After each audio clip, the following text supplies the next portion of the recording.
What's up, ADHD crew?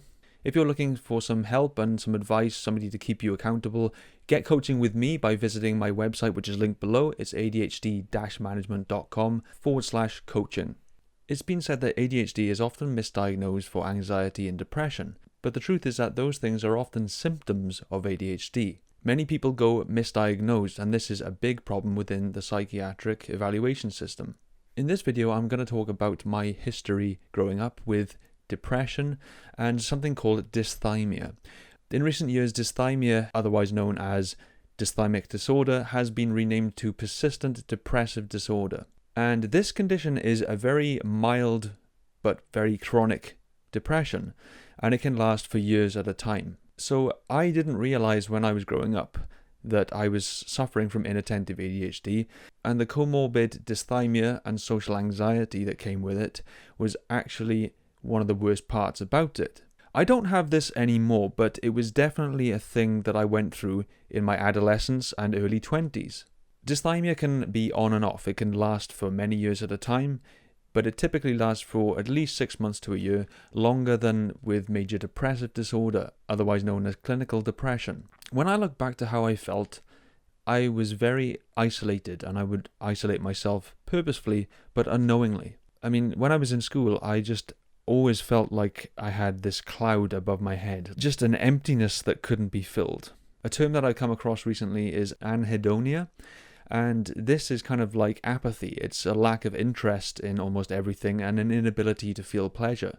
That's one of the core characteristics I felt growing up. Say, for instance, if I was in a social setting and people would be laughing and cracking jokes, I always found myself forcing a smile because my brain literally lacked the dopamine to make me find anything legitimately funny. And I always wondered why I was so inexpressive compared to other people.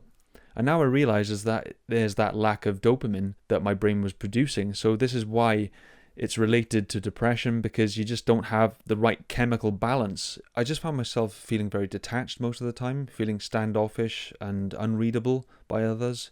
And I think people could often pick up that there was something off about me, and of course they'd avoid me because they associated me with being perhaps boring or just withdrawn, and it was very bad for my self-esteem. When I was growing up, I suffered horribly with low self-esteem. From childhood right up until my mid-20s, I'd say, I had like this consistent on and off lack of motivation, this lack of happiness.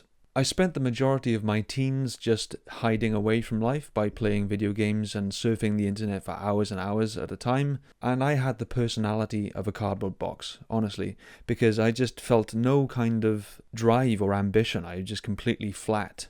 Or at least when I did, it was very fleeting. And this is the thing about dysthymic disorder, is that it's quite cyclical, and that it comes and goes in long periods of time, and then it sort of gets better. I've also suffered a lot from SAD syndrome, and that is seasonal affective disorder. In the wintertime, when the days are short and the night seems to last for 12 hours a day, it's very bad on my mood.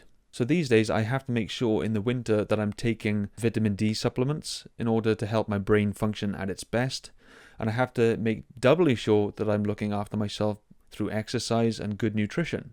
And I think if you go many years without displaying any hyperactivity, that's when it becomes quite confusing. Because bear in mind, I wasn't aware that I had ADHD until I was 25 or 26 years old. So as you can imagine, all these years that I went through school, I always wondered what the hell was wrong with me. You know, why was I so spacey? Why did I have such low self-esteem and feel so inadequate? I'd say the worst my depression ever got was probably when I was in my early 20s, probably around 19 to 21 was just pretty terrible. And it was around that time I finally went to the doctor to get some help.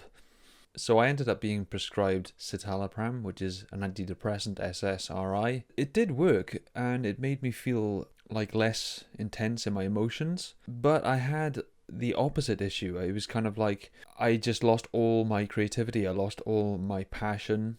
And I was like a zombie. You know, somebody that was in my life around the time did comment on the fact that I just seemed completely robotic, and I agree, you know, it just completely took away all my zest for life.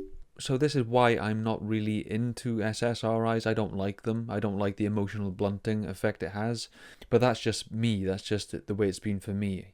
So I encourage you, if you suffer from depression, maybe go and get tested to see if it's a comorbid symptom of ADHD, or perhaps discuss this with somebody that you know has depression and urge them to go and get an evaluation.